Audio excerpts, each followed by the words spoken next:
Hope this afternoon finds you well. I'm in the midst of trying to get out of the shopping center, and I was just going on about my day, and I just thought of, and I guess not necessarily I read about this, or no, really I've been seeing this, I guess, for the past couple of days, maybe, where they discovered an old picture during those days of segregation and Jim Crow, where young Jerry Jones was witnessing I forgot what. Well, it had to be something to do with the integration struggles in which were a big part of the civil rights movement. And it appeared that Mr. Jones was on the side of his kind. I don't understand. And I guess that's part of what brings me here. I don't understand why it was such a surprise to see a young Jerry Jones on the side of his kind. And it gets me at this point, and I guess that I always tend to have a problem lately with wondering why do we pick. And I say I be careful when I say we. Why do many people of color, black, Negro, African American, Negro, and nigger folks like myself tend to captivate and get our interest all in some bullshit like that don't necessarily mean anything of constructive value at this particular time in history? Jerry Jones is damn near 100 years old, and the picture that he was in was in I imagine the late, if not the late 50s, the early 60s or mid 60s or whatever. So what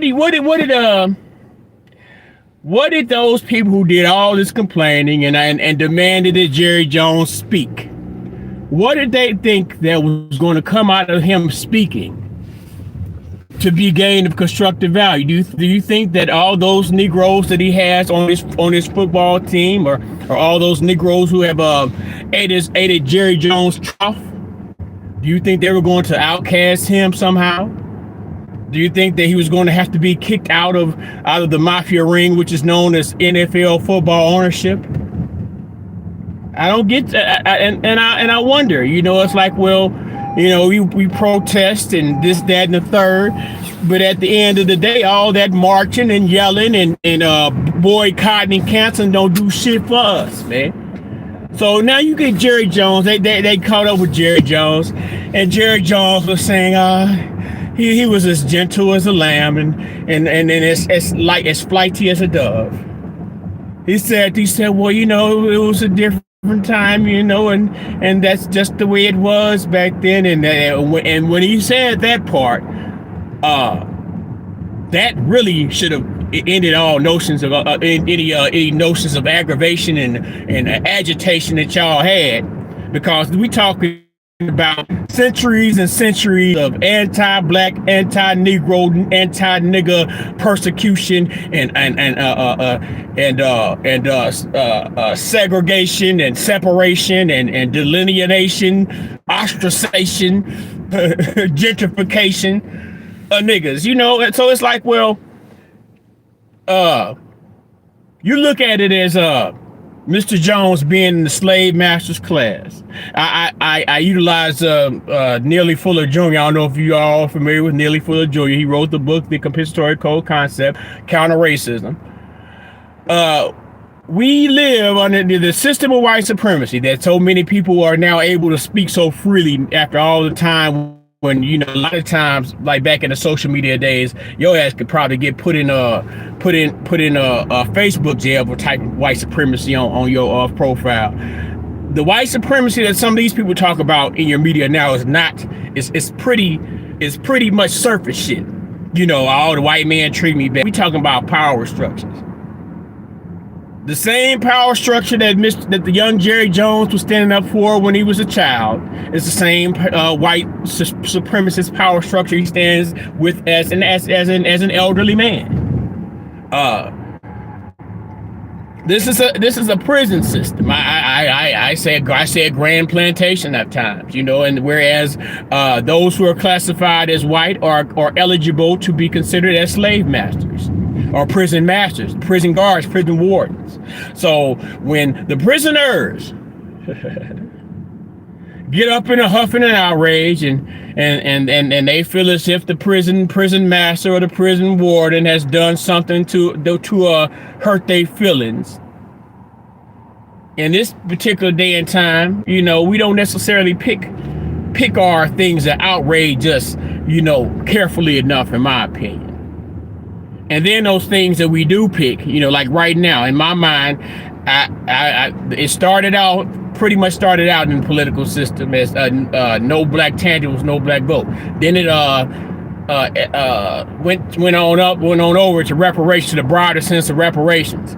Now the so-called movement for reparations is almost, in my mind, a damn near clown show. But no, we got time to argue. We got time to cry about Jerry Jones. Is it because Dallas has won the last couple of football games they've been playing? Is Dallas' season getting too good, so they had to find? And you know what's so funny about it is, it probably was a white person, and I say, for my opinion, it probably was a white person, or maybe even a person who is classified and this is not meaning an intention of hate, of Jewish descent, and this is just my opinion, my speculation, in order to stir the pot. Oh, y'all trying to come at us because of the music industry, and y'all cheerleading Kanye and what he says, but never forget that in order for us to be able to do what we did, we had to get consent from those who are classified as the Aryan white man. I don't know, man. I'm just on here talking about this because I really thought it was interesting that black people were really mad because they caught Jerry Jones, a little young toe-headed Jerry Jones, in a picture back in his time when his kind was doing niggas bad. I don't know, man. I don't know, but whatever. I guess it's a feel-good moment. Because the man got on there, and on a press conference talking about it. It's a different time, and he said, I was more worried about my coaches. My coaches getting in trouble with my coaches, and blah blah blah. He wasn't so worried about being out there standing up for his kind and what they was representing at that time. He was more worried about being seen out front by his coaches, because he was a sophomore football player, and he said, they asked him, the reporter asked him, well, did you get punished, Mr. Jerry? Mr. Jerry, yeah, I was trying out for sophomore football. They whooped my ass. Who whooped your ass, Mr. Jerry?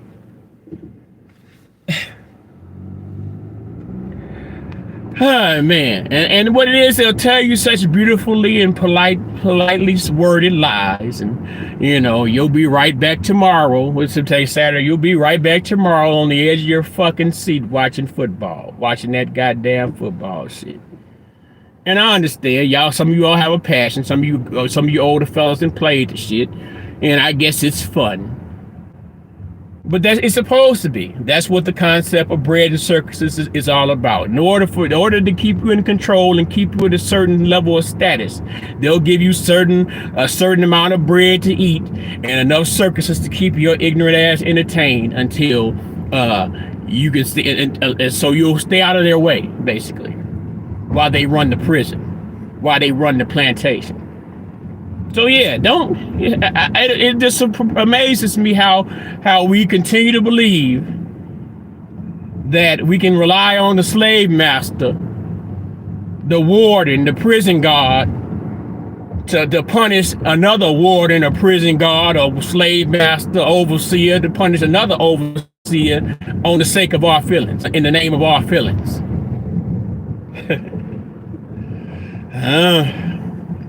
That's all I got, man. I just want to come through and tickle the algorithm a little bit. Hey, enjoy your football tomorrow. Don't let my opinion. I don't watch this. I don't watch football. I don't watch basketball. I used to love boxing till that shit started looking faker than a bitch too. I don't watch baseball, track, none of that shit, man. I got enough other little shit to waste my brain cells and my time on than just to sit around and relive whatever glory days I might have had as an athlete. I never played professional sports or whatever. I never played school sports, I should say. I don't have to go there, but that's not a slight on those who do. I used to want to be a rapper. You know, I don't finesse my rap dreams too much, even though I can still rap. But let me stop blabbering on, man. Let me get on off here, man. Yeah. So peace and love, and holla.